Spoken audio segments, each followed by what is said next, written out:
yaitu sambutan dari Ketua Komisi 5 DPRD Provinsi Banten tentang pelaksanaan vaksinasi COVID-19 di Kabupaten Brebes yang akan dipaparkan langsung. Bismillahirrahmanirrahim. Kenapa ini cuma sekitar 6 orang ya? Karena kondisinya begitu Pak Kandes. Terus kemudian perlu diketahui bahwa rencana Provinsi Banten pada semester depan memang akan dilaksanakan tatap muka untuk bulan Juli. Nah, pada kesempatan yang berbahagia ini tentu Komisi 5 DPRD Provinsi Banten, karena hari ini kita mengenal dulu PSBB, sekarang kita mengenal PPKM Mikro, ya sekarang juga memang PPKM Mikro ini lebih sempit lagi, ya tentu memang karena di Provinsi Banten ini perlu kami kami lakukan untuk melihat bagaimana penerapan yang dilakukan oleh Kabupaten Brebes beserta juga dengan vaksinasi yang dilakukan di Kabupaten Brebes. Sebelumnya Pak Kadis, perlu juga saya perkenalkan rombongan fraksi Golkar. Periode lalu beliau Ketua Komisi 5 Pak. Nah sekarang beliau Sekretaris Komisi 5. Dipecat saya Pak.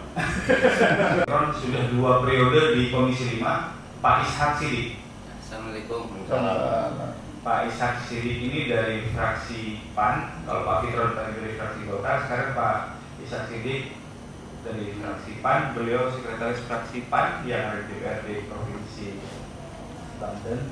Beliau dapilnya ini Pak Hutaseni dari Nasdem Pak. Beliau Ketua fraksi Nasdem di DPRD Provinsi Banten.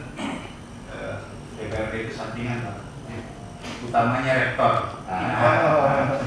Pak Hutaseni ini pemilik universitas yang salah satu yang besar di Banten. Beliau sudah lama juga di DPRD dan tingkat 2, sekarang sudah di Provinsi. Yang sekolah di UNI Pak. Ya. Mungkin itu persoalannya paling banyak.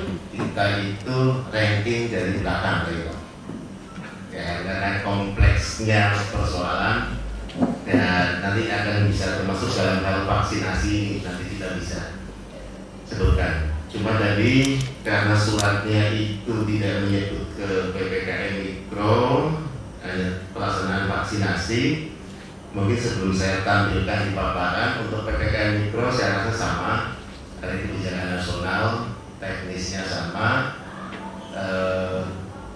Jadi sepertinya ya persoalannya mungkin sama. Nah persoalannya yang pasti adalah di lapangan itu teknis bagaimana kekompakan kita. Kita tahu bahwa kadang-kadang ya ini sekaligus gendul rasa. Jadi gendul rasa itu apa? Oh ya, gendul rasa ya. Gendul rasa itu curhat ya. Curhat. Apa tadi Pak? Gendul rasa. Curhat. Jadi ya ini COVID ini sepertinya kesehatan ini yang apa saja itu dibutuhkan di sini. Jadi yang kadang-kadang memang fungsi siapa yang menggerakkan dan sebagainya lintas sektor yang hampir di semua daerah itu persoalannya sama. Jadi kerjasama lintas sektor yang memang belum seindah yang semestinya. Itu katanya benar. Kan kalau kita lihat dua itu ada tak seindah, tak sesempurna ya kau inginkan. Oh, iya. kalau yang jagonya di kita ini Pak Fitron. Jadi kita kemas lah. Jadi sebelum saya masuk ke sini, jadi kita di sini itu memang edukasinya, promotifnya, bagaimana kita kesan dalam suasana yang relax. Kita punya grup bank kesehatan khusus untuk penyuluhan kesehatan. Jadi pada saat kita penyuluhan kesehatan, penyuluhan vaksin, penyuluhan apapun dan kesehatan, kita buat suasana menjadi happy dulu. Karena Pak Kadis vokalis ya. Iya. Jadi kata guru saya dulu, kata Pak Rektor mesti orang pendidikan, doktrin akan masuk kalau manusia dalam keadaan dua hal, satu sedih betul atau yang kedua happy betul. Nah, kita coba kita balikkan happy biar pesan-pesan masuk. Kemudian untuk yang setelah tatap muka kita sudah uji coba, Mas. Kita sudah uji coba kemarin ada 6 ya Mas ya? 5 ya, 5 SMP dan SMA dan sederajat. Yang sederajat itu hari ini sedang kita mulai lagi untuk screening karena sudah 2 minggu berjalan. Kita screening dengan tes antigen, apakah kemudian terjadi penularan dan seterusnya. Dan jadi hari ini tadi barusan satu sekolah sudah masuk, alhamdulillah tes antigennya negatif. Supaya itu untuk 10 orang. Kadang sudah kita jadwalkan hari ini 30 orang misalnya, atau 50 orang. Tetapi setelah screening itu hanya 45 misalnya yang lolos, tadi ada sisa 5. Nah sisa 5 ini kan harus kita upayakan jangan sampai muspro, hilang percuma, kemana-mana kan. Nah 5 orang ini yang kemudian ya kita cari yang terdekat. Polisi, pensiunan tentara itu digerakkan cepat, tetapi begitu lansianya menyentuh ke masyarakat biasa itu sangat susah. Apalagi di kami umur 60 tahun itu masih bawa cangkul dan pergi ke sawah, masih produktif, masih kuat, akas juga dengan lebarannya, ya. Jika memang kita harus jadwal sedemikian rupa sehingga H-5 sama H+5 itu tidak ada kegiatan vaksinasi. Karena kalau ada juga repot semuanya.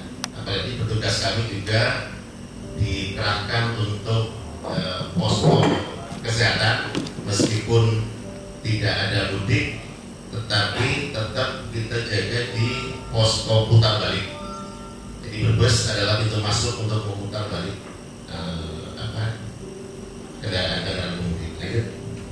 Vaksinasi kita itu dinilai pembaginya adalah 279, bukan pembaginya vaksin yang diterima.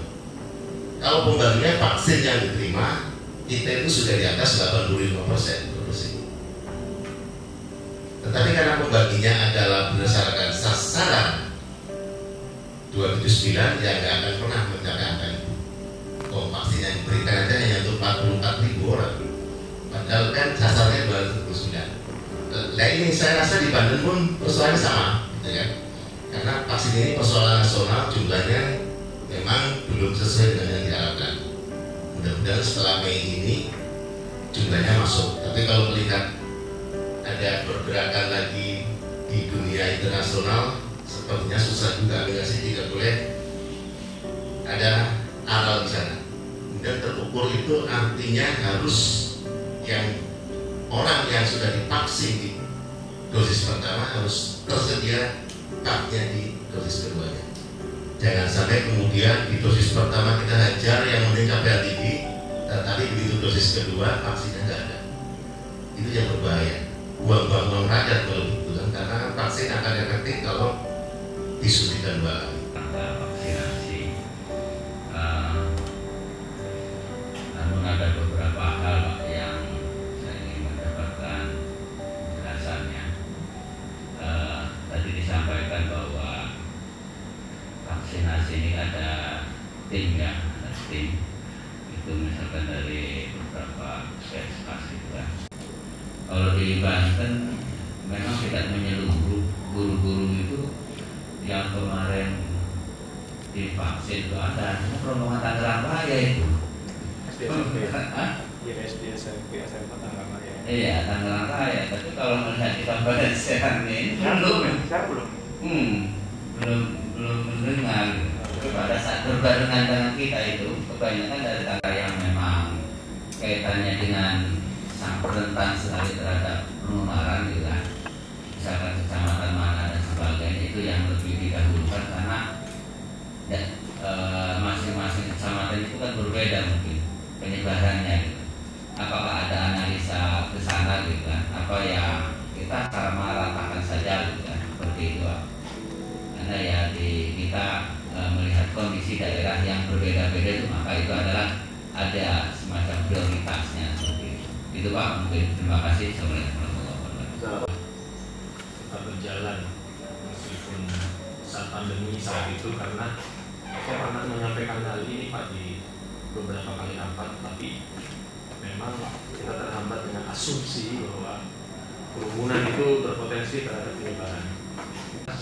Pendidikan adalah tempat yang tepat untuk dimulainya pembelajaran dan nanti kemudian menjadi diseminasi belajar penerapan prokes secara baik. Jadi kalau di sekolah itu diajarkan prokes, nanti mereka pulang ke rumah memiliki tatanan pemikiran yang bisa mengajarkan prokes di aktivitas-aktivitas yang lain. Kita kan sekarang nggak ada sekolahnya prokes Pak, sehingga lembaga pemerintah, kantor-kantor pemerintah itu menjadi penerapan prokes, bukan pembelajaran prokes. Tapi kalau mereka setiap hari diatur bagaimana cuci tangan, mau memulai ini, bagaimana konsistensi menggunakan masker, bagaimana saat mereka melakukan A, B, C, D dengan prosedur seperti ini, maka nanti mereka menjadi terbiasa kan sekolah tiap hari. Jadi kemudian nanti di lingkungannya ada penemuan-penemuan baru bagaimana penerapan prokes yang tidak menjadi beban tapi menjadi lifestyle. Universitas dibuka, sekolah SMA dibuka secara bertahap saja. Setelah itu baru SD, SMP. Setelah tatanan prokesnya selesai, saya yakin nanti mereka akan menjadi duta-duta prokes di lingkungannya. Tetapi kita nggak tahu kemudian seperti ini. Nah saat sekarang ini sekolah nanti dibuka, kita baru akan memulai saat kondisinya memang sudah kritis. Semoga saja ini menjadi pemikiran awal pemikiran kita nanti pada waktu sekolah tidak lagi daring, pada waktu tatap muka itu menjadi tempat belajarnya prokes dan penerapan prokes secara baik yang bisa didiseminasikan di masyarakat. Mungkin seperti itu. Karena kan ada yang lucu-lucu juga Pak Kadis bulan lalu. Tapi dari data yang meninggal itu rata-rata memang satu faktor kecapean dulu. Itu rata-rata sejawat saya yang memang kerjanya tidak hanya di satu lembaga, berangkat pagi pulang malam kerja di beberapa rumah sakit karena tenaganya banyak dibutuhkan di sana. Otomatis daya tahan tubuh turun. Karena kalau terlalu capek ini mesti masuk. Saya yakin Pak Rektor mesti kalau kita ke belakang karena pas lagi capek, betul nggak Pak? Saya pernah dari istri. Istri. Tapi kondisi lagi capek. Kita itu negeri yang kaya rempah-rempah yang bisa untuk meningkatkan imun sebenarnya. Sehingga dari awal itu saya kenapa menginginkan sekolahan itu terbuka dalam rangka memang untuk yaitu pembelajaran prokesnya itu di sana, membentuk kebiasaan itu di sekolahan. Karena kalau dari awal kemudian sekolahan kita dari bagaimana itu kita sebenarnya sempat Pak. Jadi belum saya dorong waktu itu SMP 1 jadi barang SMP 1 SMP 2 ya Mas? SMP 1 ya? SMP 1 jadi barang awal-awal kita coba, tapi kemudian tidak perlu sama gubernur. Kemudian untuk strategi pemberian vaksin di bulan puasa ini betul sebaiknya memang perlu dalam badan makan. Sehingga strategi kami adalah satu, mengakhirkan sahur. Jadi kita sebelum sasaran itu kan kita jadwal, sasaran itu kita beritahu bahwa nanti sebelum vaksin Anda harus sahur, sahurnya diakhirkan. Tapi itu pun tidak sepanjang hari, hanya beberapa desa. Kami lebih banyaknya pagi hari. Jadi pagi hari jam 8 kita mulai untuk vaksinasi. Jam 8 persiapan, jam setengah 9 kita eksekusi lah. Jadi mengakhirkan pada itu. Kemudian juga fatwa MUI-nya juga jelas bahwa kalau memang nggak kuat kan ya boleh. Mas Ditron sudah berarti sudah baca sebelumnya, larangan itu pada daerah Pantura yang nggak kalah kayak Tanjung Priok lah padatnya. Jadi rata-rata yang seperti itu itu yang nggak punya halaman itu yang gampang penyebaran.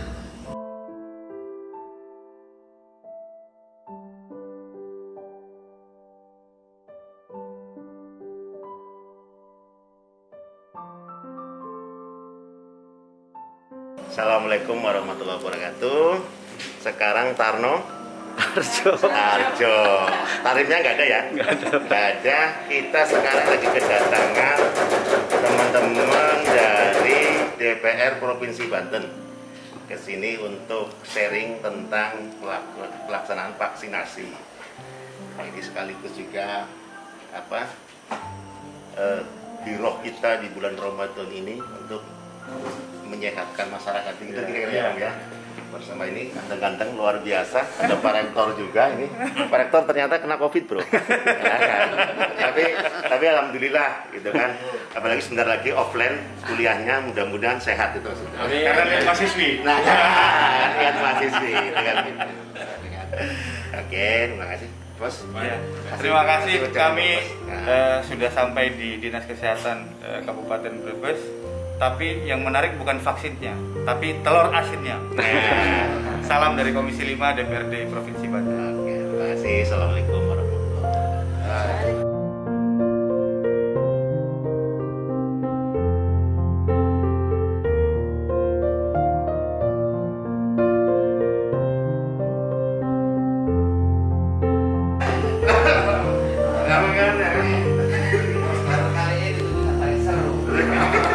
Ada yang nanya sampai sini kan? Jawab masih nanya Masih penasaran. Artis.